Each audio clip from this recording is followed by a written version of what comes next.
we will have to identify values for which these rational expressions are undefined. The way we will do that is by recognizing that a fraction is undefined when its denominator equals 0. So the numerators in each of these three cases are irrelevant. The only thing we have to be focused on is the denominator and setting it equal to 0 and then solving for the variable. So I would say 4a equals 0. Divide both sides by 4.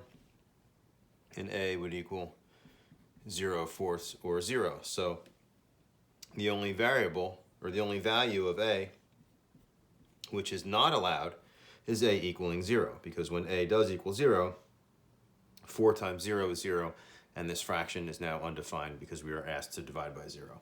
So we'll do the same thing here. If we want to know what values of y make this expression undefined, that means which value of y makes its denominator equal 0.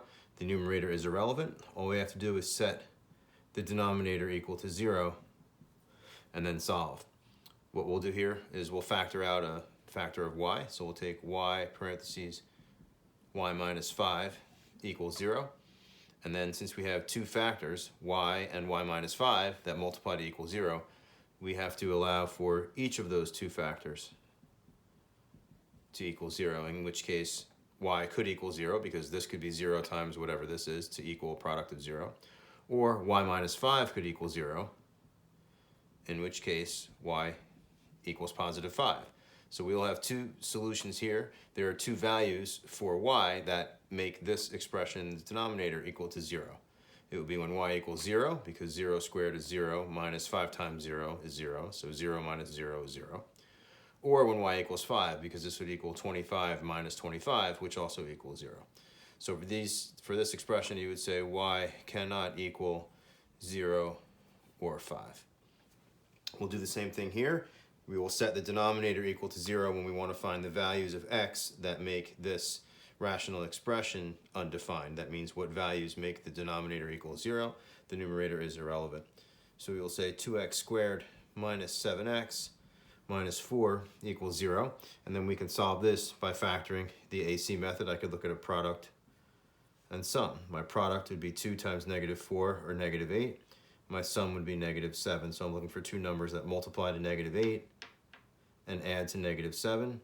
So I could have negative 8 and positive 1. They multiply together to make negative 8, and they add to make negative 7. So then I know they are right.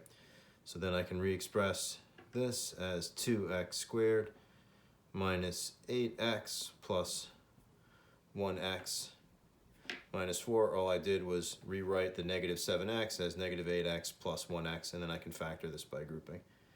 I'll factor 2x out of this side, so 2x times x minus 4, because 2x times x is 2x squared. 2x times negative 4 is negative 8x, so I'm going to bring this positive sign straight down, and I should be looking for an x minus 4 to factor out of here. So I'll factor out a 1 x minus 4, because 1 times x is plus 1x. Positive 1 times negative 4 is negative 4. I have a repeated factor, so that repeated factor is going to come down, as are the other two pieces that are multiplied by that repeated factor. Again, we would set these equal to 0.